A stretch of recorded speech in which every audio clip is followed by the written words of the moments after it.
As I was mentioning in the children's or young people's moment, this sermon is titled Gentle and Riding on a Donkey. There's a story about a little boy who was sick on Palm Sunday and stayed home from church with his mother. His father returned from church holding a palm branch. The little boy was curious and asked, "Why do you have that palm branch, Dad?" "You see, when Jesus came into town, everyone waved palm branches to honor him, so we got palm branches today." The little boy replied, "Aw, shucks. The one Sunday I miss is the Sunday that Jesus shows up."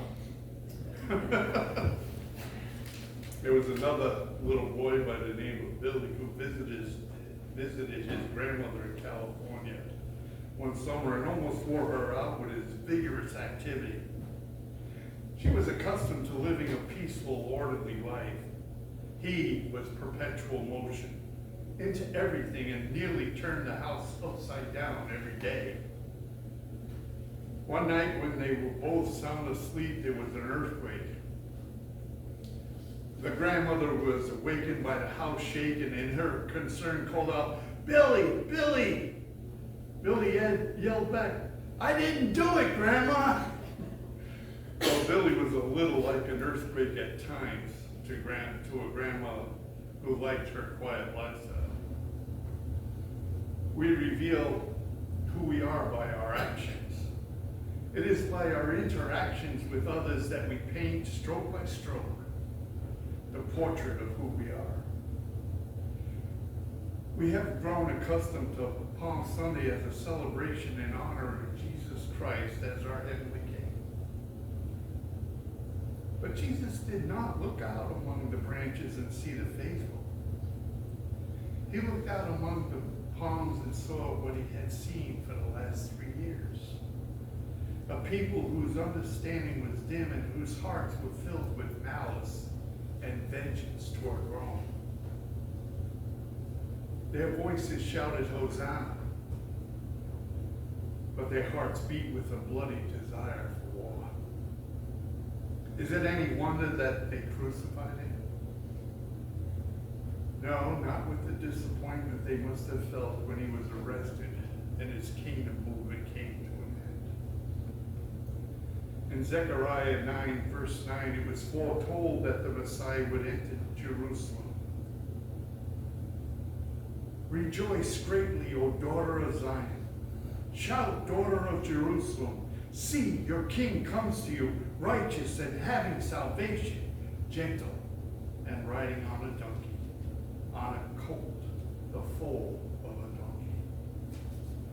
In Luke's gospel, we read that Jesus of Nazareth rides into Jerusalem on the back of an unbroken donkey colt, and the crowd greets him with cheers, shouting, "Blessed is he, is the one who comes in the name of the Lord. Hosanna in the highest heaven."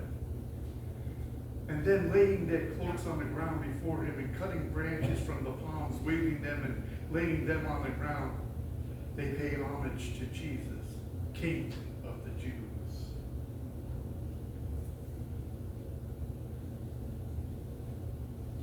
But now I ask you, what about after the cheering crowds die away? Who is left to cheer the King of Kings or to proclaim him Messiah? Scott Black Johnston writes, "When we wave our palms and boldly cry out, Hosanna, do we dare imagine what we really want God to save us from? Save me from anger. Save me from cancer. Save me from depression. Save me from death. Save me from the strife in my family. Save me from boredom. Save me from getting sent back to Iraq. Save me from the endless cycle of violence. Save me from humiliation. Save me from staring at the ceiling at 3 a.m., wondering why I exist. Save me from bitterness. Save me from arrogance. Save me from loneliness. Save me, God. Save me from my fears. In viewing Palm Sunday from that angle, we can begin to see the potential for some real depth in this celebration. For embedded in our quaint pageantry is an appeal to God that originates in the most vulnerable places inside of us. And it bubbles almost beyond our control to the surface. Hosanna, save us.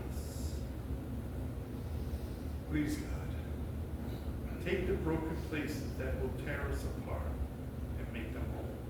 We beseech you, God. Jump into the water and drag us, our almost drowned selves, to shore. Save us. Hosanna. Yes, how fickle we humans are. But one moment, one day, shouting for the world that Jesus has come into Jerusalem as a king, and a mere week later call for his death. In the events of Palm Sunday and Holy Week, we learn a lot about ourselves. There are those who would hide for fear of their lives. Some might have taken the sword and tried to use violence in the face of approaching suffering, as Peter did. My friends, where do you stand? Are you one of those who cheered Jesus as coming into Jerusalem only to shout with the crowds less than a week later, crucify him? Are you one of those who still follow the crowd, bending to peer pressure? The Pharisees and the rich and powerful are fearful of a greater Roman oppression and the loss of their way of life if Jesus were allowed to live. So they plot against him. They have planned to accuse him of blasphemy and condemn him to death. In the events of Palm Sunday and Holy Week, God's plan in Jesus Christ is revealed to us. This week is a turning point for us. It is our moment of truth and triumph. Brett Blair, a noted preacher, wrote a number of years ago, Newsweek magazine carried the story of the memorial service held for Hubert Humphrey, former Vice President of the United States. Hundreds of people came from all over the world to say goodbye to their old friend and colleague. But one person who came was shunned and ignored by virtually everyone there. Nobody would look at him, much less speak to him. That person was former President Richard Nixon.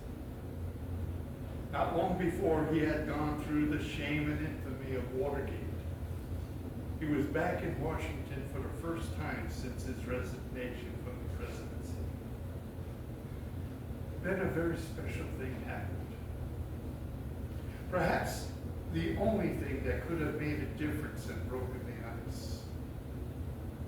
President Jimmy Carter, who was in the White House at that time, came into the room.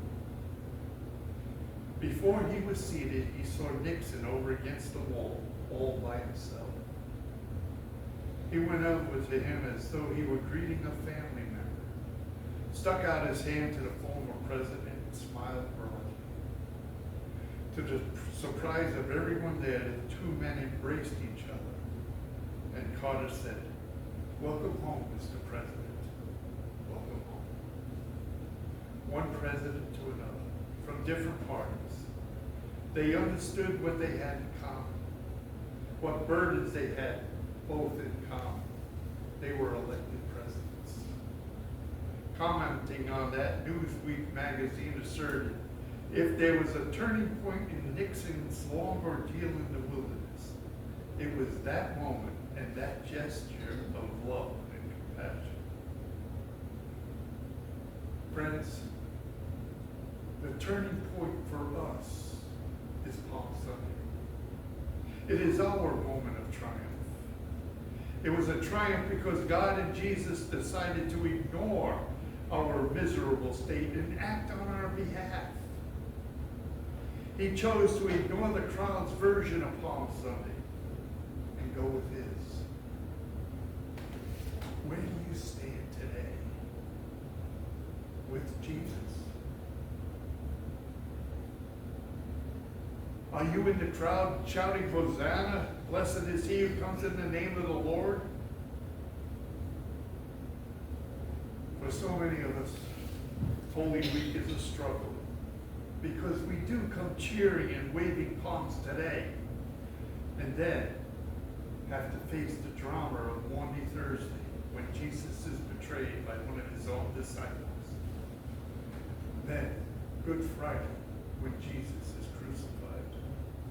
And the sadness of that day overwhelms us.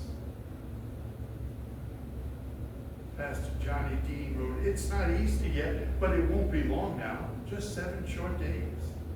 And what joy we will feel when we get there. But we have a big problem. To get from Palm Sunday to Easter Sunday, we have to walk through a graveyard in the dark. The only road from Palm Sunday to Easter Sunday runs right through the middle of Good Friday. That road is not an easy road to walk. Those who don't have the stomach for the journey, those who seek that ouchless faith we talked about, will stay home from today until next Sunday, showing up just in time for the trumpets and the lilies and the hallelujah chorus. The rest of us better hang on to one another as tightly as we can as we tiptoe past the tombstones and stand together at the foot of the cross. And we must not look the other way as we stand there. It's going to hurt to see him hanging there, knowing the agony he's going through, and knowing further that the only reason he's putting himself through all of that is his love for you and me. Another shout will ring out on Good Friday, but it won't be Hosanna. It won't be Christ, you know I love you. Did you see? I waved. It will be Tetelestai. It is finished. And the Son of God will die. Yes, my friends, we must go through this week. But we do not need to be sad or frightened. We know the end of the story. Jesus rises from the grave, conquering death, and brings salvation to us all.